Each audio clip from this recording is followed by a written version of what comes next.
and we are going to get started here and talk about how to make logical offers and comps. All right, so let's get into it. First off, we got to understand, when we analyze the deal, the first thing we do, a deal comes across your desk, what's the first thing you do? You got a property address, right? It comes across your desk. What do you have to do to analyze it to make a correct wholesale offer in your market? We're going to talk about that, number one. Number two is understanding the inventory in your market, understanding the inventory, because that is going to determine your offer price and exit price. So here's the thing, understanding your inventory. I'll give you an example. In 2005, remember 2005, the market was on fire, everything was going crazy, people were selling properties, super quick. But in 2005, the current inventory, and I'm going to use Phoenix for an example, the current inventory in Phoenix, there is 5,000 units on the table. So what happens is inventory determines exactly what you offer on a seller.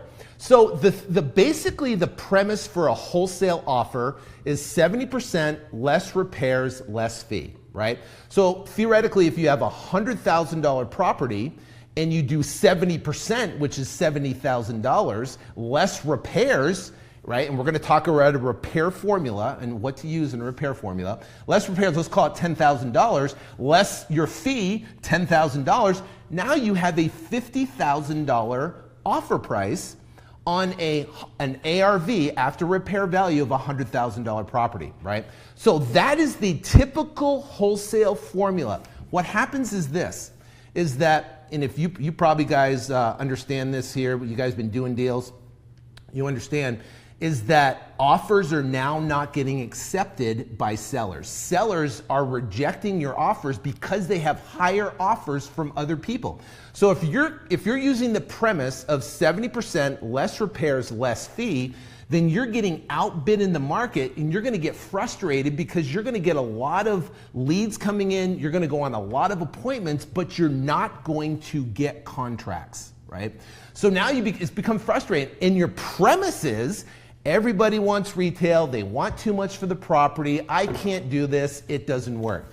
So there's a lot of people on here that's been newbies, right? A lot of people are newbies, they're brand new getting started, and you're using the 70% less repairs, less fee formula, and you're getting frustrated because you're not getting deals accepted, right? But what happens is we have to understand that the market is cyclical, and the market goes up and down based upon one factor. Well, there's multiple factors, but the major factor that we all can understand is inventory.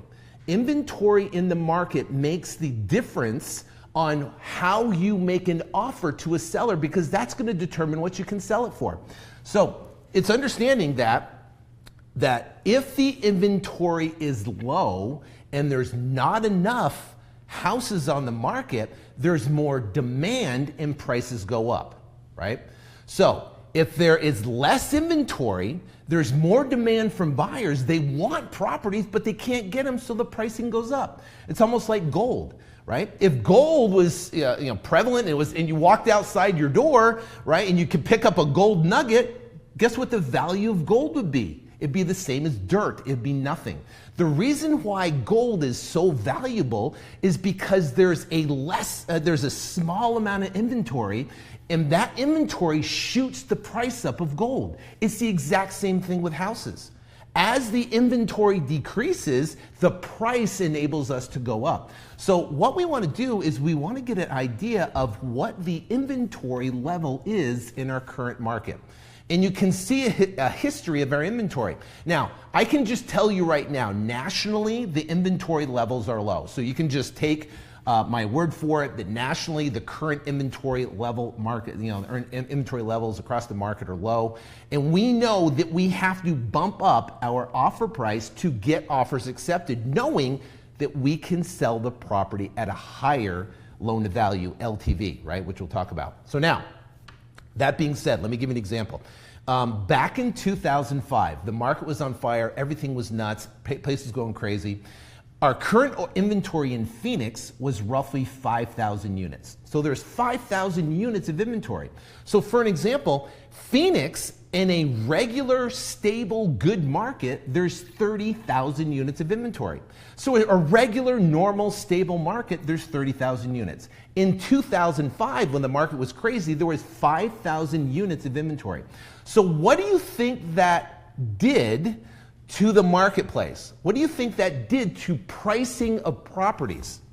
If you have a lot of buyers, right? You have retail buyers, you have fix and flip buyers, you have buy and hold buyers, you have just regular buyers coming in, right? That want second homes and third homes, and there's only 5,000 inventory, and you have 50,000 buyers theoretically. What happens to the inventory? What happens, actually, my fault, to the pricing? The pricing goes up. Right? The pricing goes up. So if we get a property under contract, and in 2005, we got properties under contract in 2005 and still flipped them, but we didn't get them at 70% less repairs, less fee. We didn't get them for 70% less repairs, less fee. We got them for 85% and sold them for 100%. We got them for 95% and sold them for 110%. Of actual market value because of there's such demand. And we got multiple offers on the properties. So here's the deal. Here's the deal. Inventory determines everything about your business. Inventory determines everything. And when the inventory is low, we can increase our offer prices on our properties. So now, that was 2005, there's 5,000 units. Now, in 2008, remember 2008?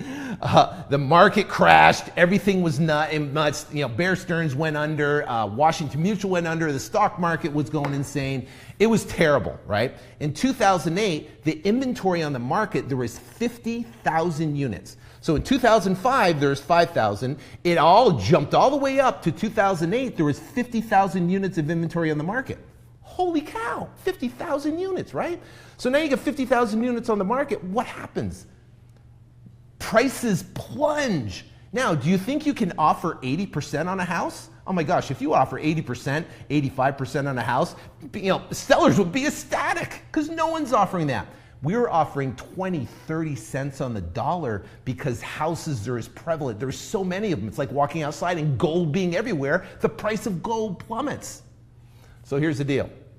Currently in our market, and I'm just giving you Phoenix for example, but this is pretty much a national thing. I'm talking to people all across the country, is that the bottom line is that in Phoenix right now, there's 16,000 units on the market. A stable market is 32. We have 16,000. So we are below basically a stable market, and now there's demand on the property, which means us as wholesalers, we have, and people buying properties in the market, we have to increase our price. We have to increase our price to offer to the seller, and then we can increase our price, what we offer, or what we basically sell it for to a buyer.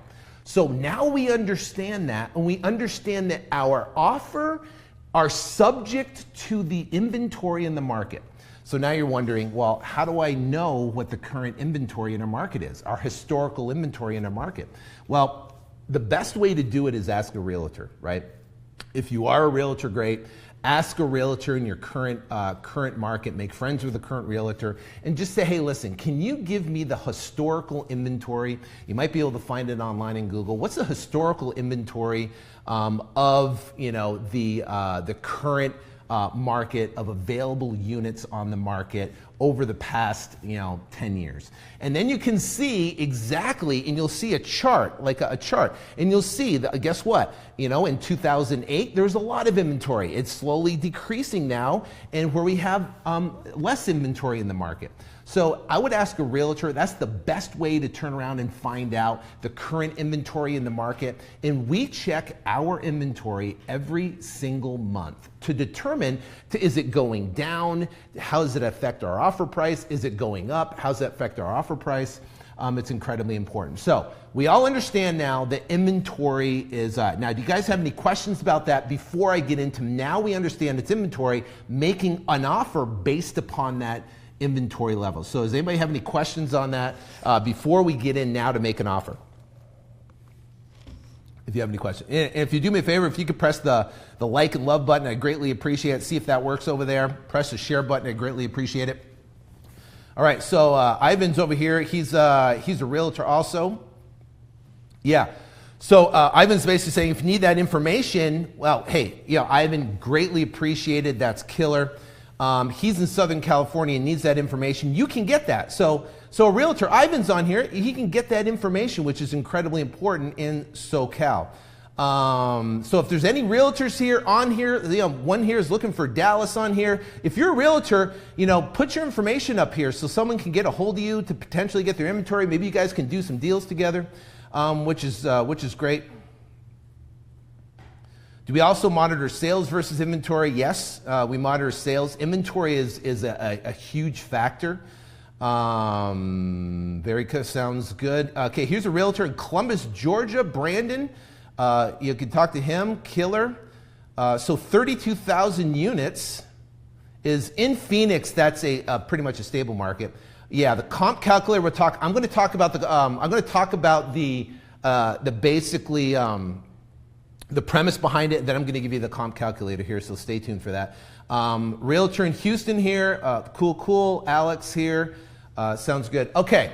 So greatly appreciate it. Sounds good. So now you can get that information from realtors, and the cool thing is there's realtors here that are sharing their information that you can get in touch with, and they can help you with this information. Maybe you guys can do some deals together and stuff like that. All right. Okay. Now we understand inventory, and that determines our offer price on how and what we can sell the property for, what we offer to the seller. Okay. So now let's get into the formula. And then I'm going to give you the comp calculator, and I'm going to give you a link on how to get that comp calculator and be able to use that in your market. So we got Gemma here looking for anybody in Florida that can help out. Looking for anybody realtors in New Jersey on here that could help out to try to get that inventory levels. That'd be great. All right, now you get a property that comes in. Let's call it 1, 2, 3, 4. And the thing is, kind of sucks here because I can't show my screen. But I'm going to have to talk you through it so you understand it, okay? So, and I got this whiteboard up here. I can give you the formula and talk about it. Okay, so now the next one here is what you get a property in. You get an address, 1234 Main Street. And you're going, how do I know if this is a deal? What do I offer on this property? What makes sense? How do I determine repairs? That's what we're going to talk about right now. So now you get 1234 Main Street. The first thing we do is we have to determine, number one, what we can sell the property for to our buyers, okay, to our buyers. Now remember this, it's, this says you can show your screen if you have a Mac. Can I? He doesn't know what we're using. What's this thing called? Mevo. Yeah, we're using it's a Mevo camera type of thing, and it's basically broadcasting me, and it allows me to do that, but it won't allow me to show my screen, unfortunately. Anyways, I'll talk you guys through it. So what we have to do is we have to determine what we can sell it for. Now remember, if inventory levels are low in your market, which they're pretty much all across the country, they're low, it's gonna move up that 70% less repairs, less fee. And it's gonna move it up to maybe like 80 or 83% you can sell the properties. I'll give an example. In Phoenix, we are selling properties between 80 and 83%, depending how bad the condition of the property is. So 80 to 83% of the value. In 2008, we're selling properties at 52 to 53 cents on the dollar. So we get them for 45 cents, sell them for 52 cents. In current market right now, we're getting them in the mid to low 70s, 75, 78, and we're selling them for 82, 83 cents on the dollar. So now we can exit properties at 82 to 83 cents on the dollar, which makes a huge difference on our offer price, knowing our exit price. Now, so number one, right? We've got to know exactly what we can exit for on the property. And part of that is you always, and listen to this is incredibly important.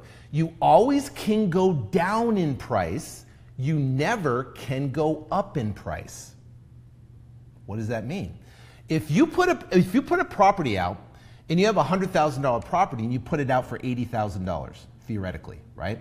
And someone comes in and says, listen, I can't pay 80, but I can do $78,000. And you push the property up to $80,000, right? And you're really gonna put it out at say 72, 73, and you get it for 78, you always can come down in price versus actually going up in price. Now, if you come out at 72, 73, and all of a sudden now you want to go out and you want to sell it for $78,000, you know, people get a little pissed. So you always can come down in price, remember that. So to test the market, if you're brand new and you don't know what your number is, test the market. Put the number out there, you know, and use a selling exit price in the, you know, in the 75 to 80% range, just to test it, knowing that you could come down off that price. So now we got 1234 Main Street as an example. Now we want to find out our exit price. So we know, I'm giving you Phoenix for example, but it's similar across the country, that I can sell that property at say 83 cents on the dollar. So let's say theoretically the property is worth $100,000. I can sell it at $83,000. So how do we determine that $100,000? Well, here we go. I'm going to go up to the board, Chris, here. So, all right. So we got the formula. And can you see me up here? Sweet. Sweet. All right. So what we're going to do here, as I am going to, I'm going to basically share the formula with you. Got, so for example, you got 1, 2, 3, 4. You got Main Street. So that's the thing. What do we offer and what can we sell it for? That's what we're looking for right there. What can we offer and what can we sell it for? So what we got to do is we've got to find the number one right here is the highest priced comps. The highest priced comps. What are the highest price? Highest priced, right? That's terrible, but highest price. And we're looking for 3 of the highest priced properties that have sold in the last 90 days. The last 90 days that are within a 1 mile radius that are like property. What does that mean, like property? Like property means that it's a 2-story for 2-story. If it's a single story, you comp it to a single story. So you're looking for basically 3 of the highest priced properties that have sold in the last 90 days in a 1 mile radius that are like property. Okay. Now, how did I figure out this formula? Right. First off, I've fixed and flipped probably about 150 properties. You know, we're currently fixing and flipping properties now, but basically, I have fixed and flipped a lot of properties. And one thing you learn when you fix and flip is you have what's called an appraisal risk. You don't know what the appraiser is going to appraise the property for, unfortunately. So what we've done is we pulled all of our keys from all of our properties that we fix and flip. We pull the keys. So the appraiser, and this is a huge tip if you're fixing and flipping, the appraiser cannot get into the property without calling us and scheduling an appointment to go see the property. So once we do that, we meet the appraiser at the property, and I've met hundreds of appraisers at the property. I help them measure the whole property. We go inside. I have an entire booklet of all the before and after pictures. I have a booklet of all the comps. We think the property, the comp, comparable sales that he could use to help him when he's trying to determine the appraised value of the property. So we give him all before, all after pictures in comparable sales. And because it's Phoenix, it's super hot. I always bring a bottled water out there for them. And then every single appraiser that I went out and met, I asked them this question: what is your formula for determining basically the value of the property? And and it all basically came down to this: the last 90 days, 3 sales, right? In the last 90 days, 1 mile radius, like property, right? Sometimes, if they can't find 3 comparable sales, they'll look for properties right, that sold in the last 90 days, and these are sold, basically sold properties, right? If they can't find 3 in this area, then they'll look at pending properties or they'll look at active properties. They won't put as much weight on those, but they will look at pending properties as well, okay? So now, this is what we're looking for, and we're trying to find the highest priced 3 properties. What's this going to do? So let's say 1234 Main Street. We have, how far can you see me over here? Okay, so over here on our 1234 Main Street, we have 3 comps. We got 225, we've got 200, so we got, and I'm just gonna add this up right here. So we got 225 plus 200 plus 225 plus 200 plus 230.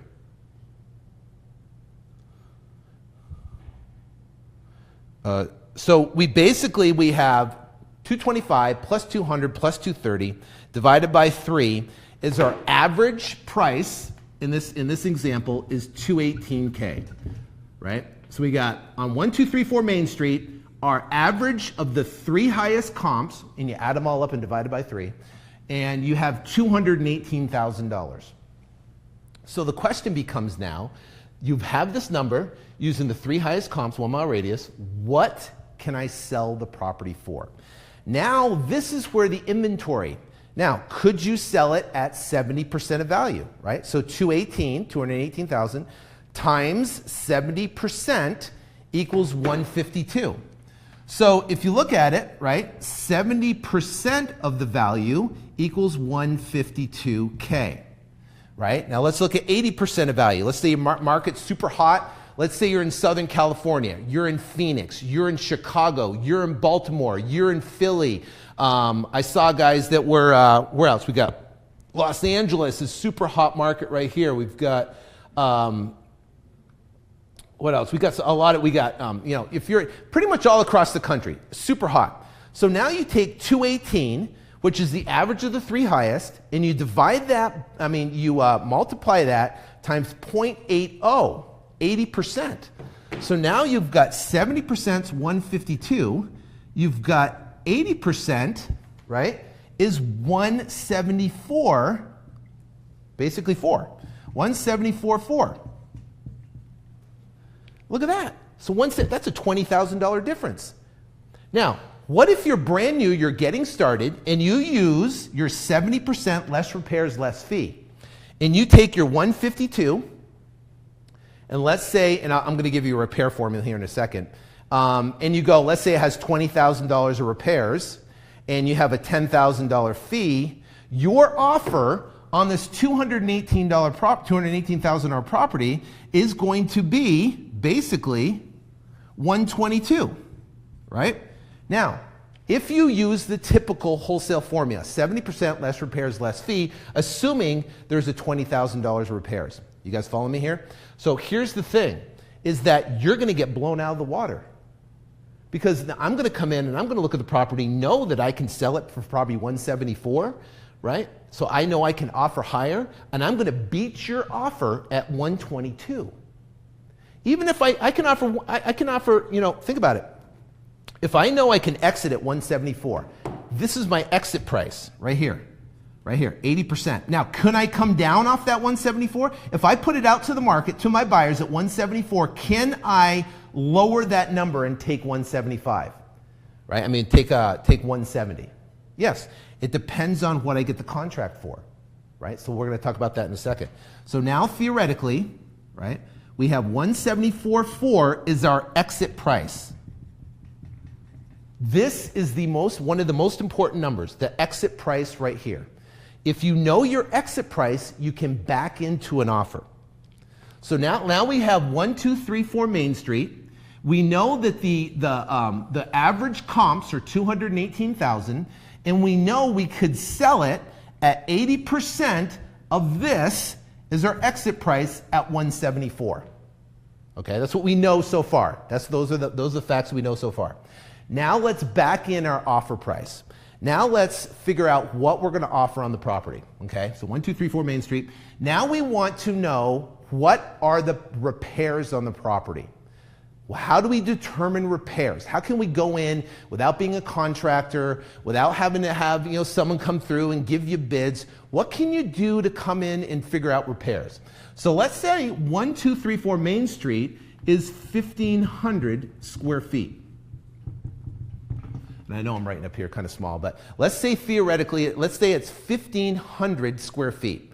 So 1234 Main Street is average comps are 218,000. It's 1,500 square feet, and we know our exit price. We can exit it 80% because the market's on fire, and we know we can sell it at 174. Okay. Now, who's going to buy this at 174? Depends on the depends on the repairs. So we have to come in and adjust our repairs on this, right? So we got 1,500 square feet. Now the rule of thumb is this: what we can do on the repairs, right? Because this is going to affect our exit price here. What we got to do is determine if it's completely trashed. If it's a trashed property, we want to put a $20 a square foot number times 1,500, okay? $20 a square foot times 1,500. So you got 1,500 square feet times 20 is a $30,000 repair budget. So we're going to have a repair budget of $30K, assuming if it's trashed. We're going to put a $20 a square foot number. $20 a square foot times 1,500 gives us a $30,000 repair. Now, we're going to take a number between $8 a square foot and about $20 a square foot. Okay, now if you're in Southern California, you might have to go higher to like $30 a foot, but in general. Right? So let's say it's in fairly good condition. Property's in great condition. And we take 1,500 times $8 a square foot is 12 grand. So we go from if it's trashed, right? We got 30,000 if it's 12,000 if it's in fairly good condition, and it just needs like a carpet and paint and cleanup and stuff like that. So you got 12 grand. Now, does it, for all you technical people that really want to get, I have to know specifically what it is. Tanner Thomas, you are in Phoenix. You can work with me. We're doing a bunch of deals in Phoenix here, and I'd be happy to work with you. Anyway, so we've got $12,000 in repairs, right? If it's in fairly good condition. For you technical people that get caught, and you have to know specifically exactly what the thing. You don't. This is a roundabout number. This is a generalized number to get an idea so you can turn around. Now, a person that's going to buy it, they're going to come in and they're going to get their numbers down specifically, and they're going to know their numbers. You just want a generalized, as a wholesaler, a generalized idea on what you can compute repairs. Now, what we're going to do is we're going to take our exit price here, 80%, right? Of the 174, this is assuming it's a great position, and then we're going to reduce it by our repair cost. So in this case, we got $12,000 right here. Boom. Our new exit price with our repairs, 174.4 minus $12,000 equals 162.4. 162.4. That becomes our new exit price, assuming we have 12,000 repairs. Now, what did we do? If the property's in fairly good condition, we use about $8,000. If the property's pretty trash, we use $20,000 or higher, depending on where you're at in the country. Like if you're in Chicago, you can use 20. If you're in California, you probably want to move that maybe up to 25 to $30 a square foot, because the cost of construction is higher in that current market. But 8 to 20 is a good rule of thumb that you can use to determine. Now, this is on the comp calculator that I'm going to give you. I'm going to give you a comp calculator, and it's going to basically have all this for you. You're going to be able to put the 3 highest comps, and it's going to give you the average. And now we're going to figure out the 3 lowest comps, which we're going to talk about making the offer here in a second. And it's going to give you the average, and it's going to basically put in the repairs for you in this comp sheet, and it's going to do it. So right now I'm going to tell you how to get the comp, right? And it's going to have all this for you. All you have to do in the comments below, So Aaron, you might want to know this. You might tell these guys. In the comments below, write COMP, C-O-M-P, C-O-M-P. All you got to do is C-O-M-P, write COMP in the comments below. If you write COMP in the comments below, right, you will be able to get the link to download. Actually, it's not even download. It's a link. It's on a Google Sheet. And on the Google Sheet, you can save a copy. There's actually an image there I'm going to send you. Save a copy. And when you save that copy, you're able to be able to use the comp sheet. But what this comp sheet's going to do is you're going to find the three highest priced properties, right? And then we're going to figure out the how much repairs. We take $8 or $20 a square foot times the square footage, 1,500, and then you essentially $8 to $20 a foot. That's going to give you a price. And now we have a new exit on 1234 Main Street of $162,000. That is going to be our exit price, $162,000. That takes into account 80% minus repairs, gives us our number 162. Okay. Now, what do we offer? This is the easy part now. We've done the hard part, right? We've done the hard part. Now the question is, what do we offer?